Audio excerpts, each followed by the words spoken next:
Hello guys, welcome back to the channel. In this video I will tell you about how to fix all app crash problem in your Poco smartphone. So let's start the video, friends. So first you have to open your settings, friends, and then you can see here it is applications. So you will see all the installed and system applications from here. You can click on three dots and click on show system application.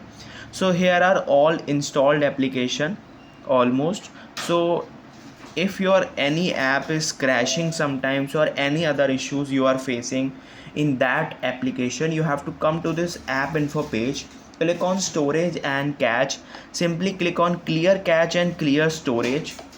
And keep in mind, if you click on clear storage, if you have any downloaded data on that particular application, it will be deleted. So you have to keep in mind, by clicking on clear cache, it will not, you will not lose any of your data, but if you click on this, it might be deleted.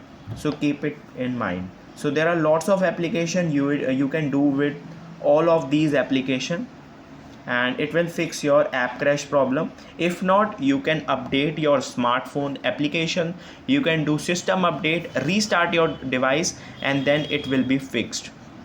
I hope you like this video. Thanks for watching.